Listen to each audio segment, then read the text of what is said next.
Fields. The chair now recognizes the vice chairman of the committee, Mr. Balderson, for his 5 minutes of questioning. Thank you, Mr. Chairman, and thank you all for being here today. My first question is for Dr. Diggins. Thank you, sir, for being here. What are AI-enabled biological threats, and how do they differ from traditional biological threats?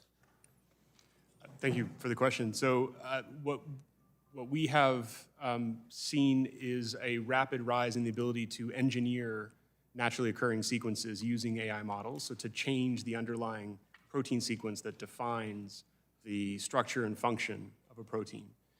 And as these models get more and more sophisticated, the need to adhere to protein sequences that are found in nature diminishes.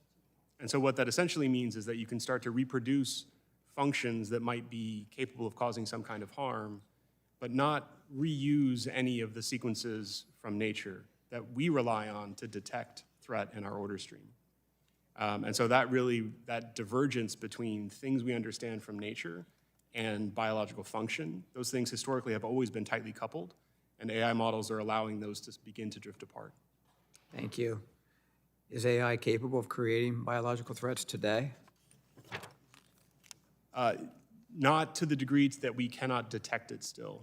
So right now, models can be asked to, for example, change the sequence of a toxin to try and maintain the structure, but change the sequence.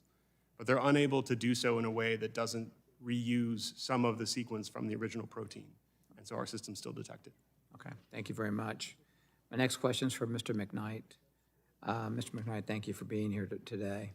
How is AI altering the traditional biological threat landscape for both state and non-state actors?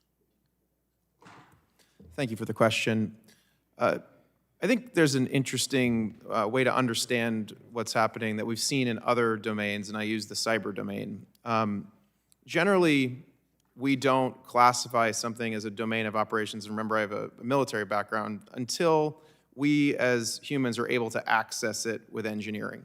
So we added space as a domain when it truly became accessible via modern rocketry. Same thing back in the 1890s with the oceans. Once we had coal-fired shipping, it became accessible. So with biology, I think the way to conceptualize the landscape of your question is it is now a domain in which humans can interact with it with engineering capabilities. And that fundamentally changes how we think about the opportunities as we generate new engineering tools to create anything out of a foundation of nature. But it also changes how we must think about the scale of investment in defense. It's like when we move cyber from the IT department into cyber command. It's a fundamental reorientation, and the way to think about that is, I think, really how we need to be scaling the investment that we're making as a country with the new capabilities of compute, AI, plus our knowledge of biology.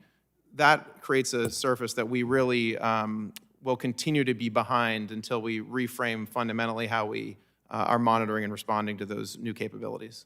Okay, thank you very much. My next question is for Dr. Panu.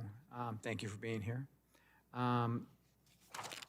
What specific biological capabilities could AI make more accessible or feasible for actors who previously lacked the expertise to create or modify pathogens? Thank you for the question, Vice Chairman. Overall, as you've heard multiple times today, there's incredible promise that comes from some of the AI-enabled biological research that's being done.